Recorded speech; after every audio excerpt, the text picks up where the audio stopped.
Jesus said to the disciples, "I still have many things to say to you, but you cannot bear them now." 10 years ago, my uncle was dying of cancer. One of my sisters was his primary family supporter, making trips with him to Sioux Falls, South Dakota, about an hour from his home to see doctors. The day came when they had an ultimate appointment, a moment of truth in his care. Going forward, he would either keep up the treatments or switch to hospice care. Because of his condition, it would likely not be, and finally it was not, a lengthy term of care. My sister recalls asking him, "Do you understand what this means?" He nodded and said, "Yes." Uncle Ray was able to bear that truth. The loss of life, particularly one's own life, is a hard truth to bear. But there are other things we sometimes can't bear to know. We naturally think of bad news, terrible news, a diagnosis, the brief rap of the doctor's knock on the door as you wait in the treatment room. A painful betrayal. You finally learn what that person did and that your life with them will be different now.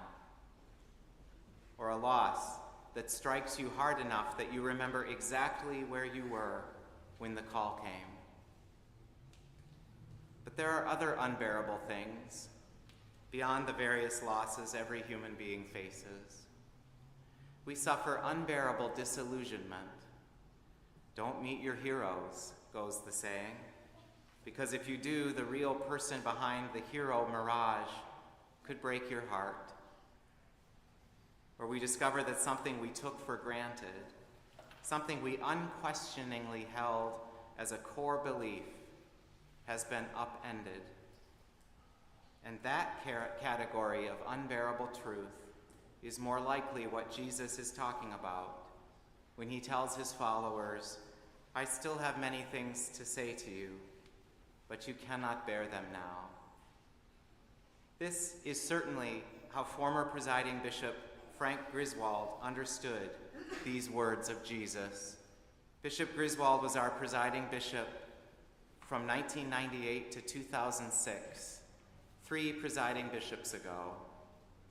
He oversaw a tumultuous time in the Episcopal Church. In 2003, Gene Robinson was elected Bishop of New Hampshire, the first openly gay and partnered bishop in our communion. This election caused a massive eruption and schism, with congregations and dioceses quarreling and then breaking apart. The church wouldn't approve blessing rites for all couples until 9 years after presiding Bishop Griswold left office. Both presiding Bishop Griswold and his successor, presiding Bishop Catherine Jeffords Shorey, had hard jobs through those years. As he made sense of his many challenges, Bishop Griswold turned with some frequency to these words of Jesus about how there are truths that the people of God can't yet bear. He recalled his own instinctive opposition early in his ministry career to the ordination of women. At a women's Bible study, when someone asked whether women could be ordained, the younger Frank Griswold quickly and simply said, "Of course not." Years later, when he could confidently, enthusiastically bear the truth, he closed his time as presiding bishop by warmly welcoming a woman as his successor.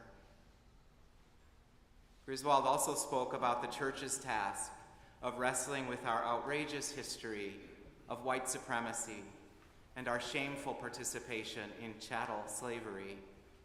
The truth of these atrocities was too much to bear for many generations of Episcopal Christians, and many, perhaps most, white Episcopalians today still struggle against the transformation we must experience to become white allies.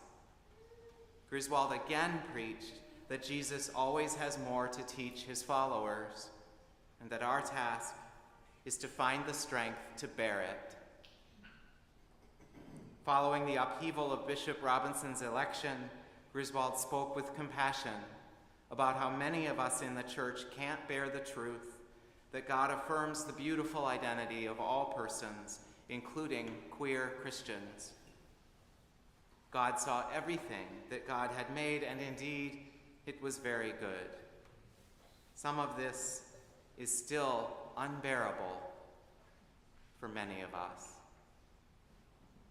The atrocity of slavery, the cruel and misogynistic subjugation of women, the atrocious rejection of people across the splendid rainbow of human diversity. These are truths that we bear now. These are outrageous sins that we confess now. These are cautionary tales that fire our compassion now. But there is one more truth that we might find hard to bear. As followers of Jesus, our compassion should extend to those who continue to struggle, those who continue to oppose full inclusion and affirmation, those who stand against the good news.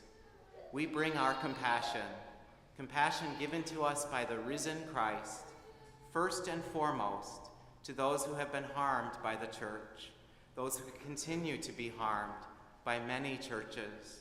But the compassion of Christ extends broadly to include even the perpetrators, the offenders. But before I reflect on that, I will say this clearly. If you are oppressed by racism, sexism, homophobia, or transphobia, it is not your job to educate or reform your oppressor. I have white privilege and cisgender male privilege. It is not okay for me to depend on those I know who don't enjoy those privileges to take care of me, to make me a more ethical person, to work for me until I am strong enough to be their ally. That only perpetuates injustice. However, all of us gathered here, this whole faith community, this parish, it is our shared collective task to practice ruthless compassion in our relationships with people who do harm. Ruthless compassion is a term created by Leticia Nieto, a poet, dramatist, psychotherapist, and trainer in anti-oppression practices. My friend, Laura Eberly, a deacon in the Diocese of California, studied Nieto's work, and she explains ruthless compassion this way. Laura says, the word ruthless modifies the word compassion. Our compassion is disciplined. It is relentless. Nieto isn't talking about a compassionate intervention so much as an approach, a clear, consistent understanding that those who do harm are also suffering. They are also dehumanized from their socialization as offenders, even as they dehumanize others. Racism, xenophobia, sexism, homophobia, transphobia, these are social evils that dehumanize everyone.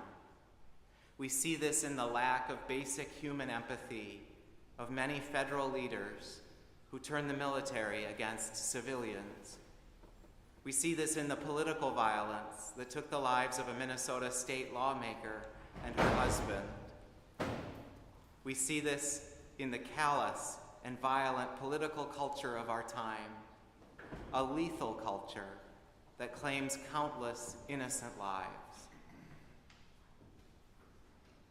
The lives of the innocent are our first concern.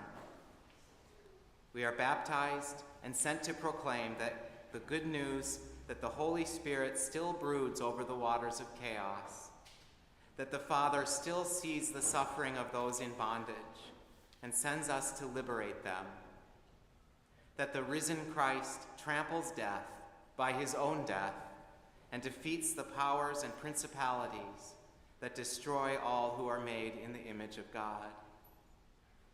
But we number the oppressors among those made in the image of God, and like Jesus himself, we make intercession for the transgressors. That's how the prophet Isaiah puts it. We praise the crucified one who prayed for the forgiveness of those who handed him over to condemnation and death. We learn from Jesus himself the sometimes unbearable mission of ruthless compassion. And so we do not give up on even the worst offenders of our time. We are relentless in this compassionate work. They have been dehumanized. Everyone has. Sometimes we direct our ruthless compassion on ourselves, for surely many of us here have failed to commend the faith that is in us. We have fallen far short of the call to discipleship extended to us when we were baptized in the name of the Holy Three.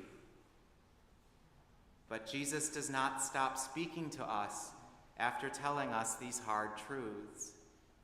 He says, "I still have many things to say to you, but you cannot bear them now." But then he says this, "When the Spirit of truth comes, she will guide you into all the truth." We are never, ever alone in mission. In a few moments, we will embrace one another in the peace of Christ. And a few moments after that, we will share food and drink that strengthen and sustain us to bear with confidence the ruthless compassion of the Holy Three. And the Holy Three will never, ever stop creating and recreating this good and glorious world.